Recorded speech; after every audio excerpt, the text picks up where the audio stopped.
Y justamente sobre la resolución del Consejo de Seguridad de Naciones Unidas que exige un alto al fuego inmediato en Gaza, hablamos con Farid Kahat, profesor de la Universidad Católica de Perú y especialista en el tema. Esto es parte de lo que nos dijo sobre la dimensión histórica y los posibles alcances de esta resolución.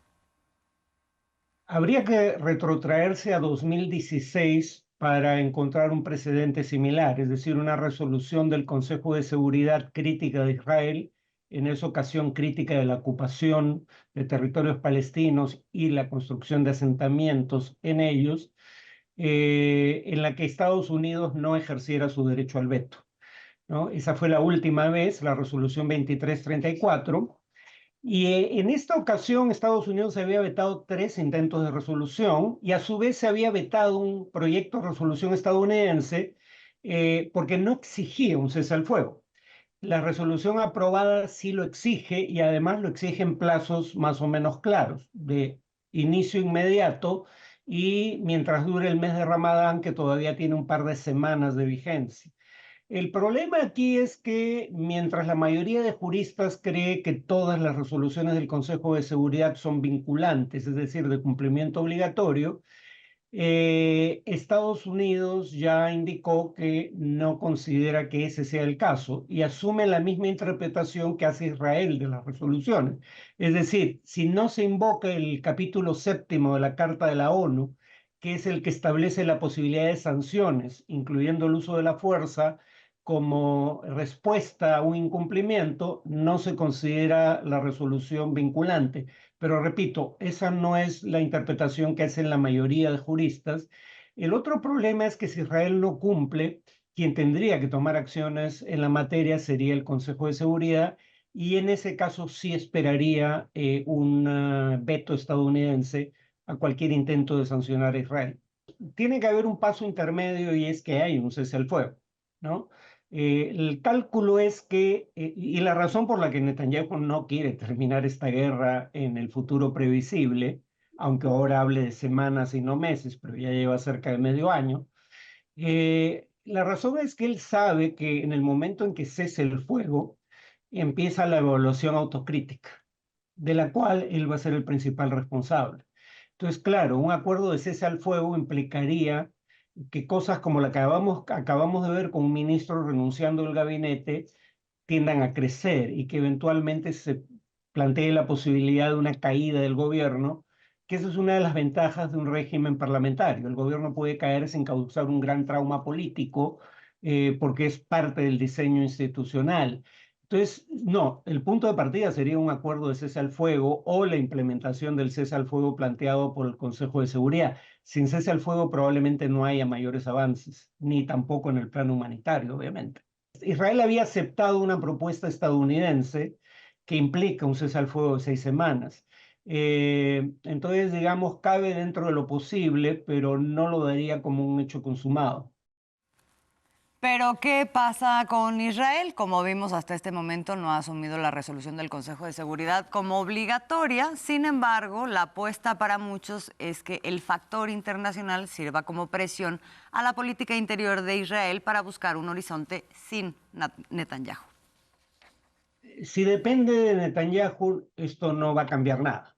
Un poco la apuesta de muchos es que Israel empieza a prepararse para una etapa post-Netanyahu.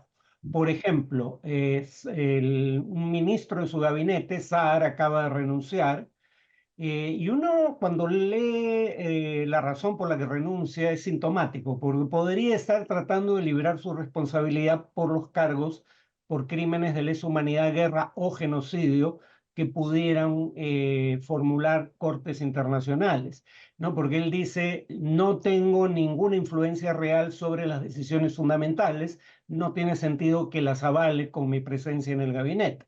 Entonces, por un lado, lo que esto puede implicar para la política israelí, aunque eso nadie lo sabe con certeza, pero la apuesta de muchos es a que este sea el inicio de un Israel post-Netanyahu. Yo creo que Netanyahu no es el único responsable, pero en todo caso sería un buen punto de partida que él deje el gobierno.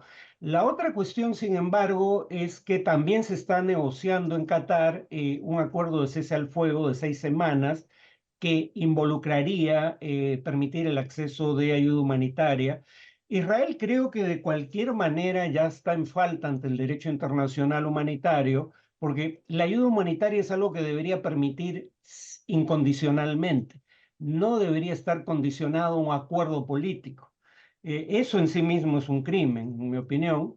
Y además, incluso si hubiera un acuerdo en materia de ayuda humanitaria, Israel ya ha dicho que no acepta que la Agencia de Naciones Unidas para los Refugiados Palestinos, que era la principal agencia humanitaria que operaba en Gaza, sea quien distribuye esa ayuda. Entonces, crear nuevos mecanismos de distribución va a tomar tiempo y eso es un obstáculo al ingreso incondicional y en cantidades suficientes de ayuda humanitaria. La posición de Estados Unidos ha sido clave en la posibilidad de que Israel actúe históricamente. Por eso su abstención, que no fue un veto, fue leída como un paso más en un movimiento que hace caminar a ambos países en una distinta dirección, al menos por el momento.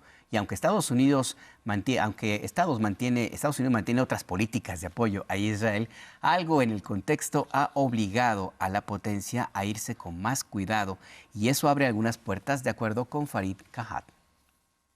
Habría que tener en cuenta que la Corte Internacional de Justicia ya ha dicho que hay un caso plausible de genocidio en contra de Israel y la relatora de la ONU para los territorios ocupados, albanese, ayer indicó que básicamente coincidía con esa apreciación, que Israel sería responsable de actos de genocidio.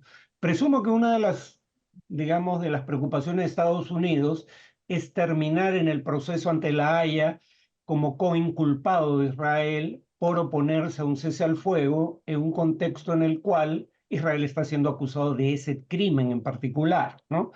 Pero claro, Estados Unidos cree que esto va a quedar subordinado a lo que Israel decida, porque lo que sí es diferente en esta ocasión es que el pedido es muy explícito.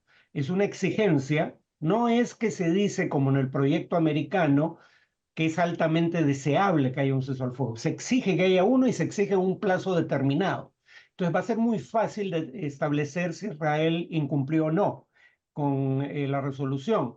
El punto ahí es que aunque Estados Unidos probablemente no sancione a Israel, eso podría dar pie a que otros países o incluso, aunque me parece menos probable, entidades como la Unión Europea tomen sus propias decisiones.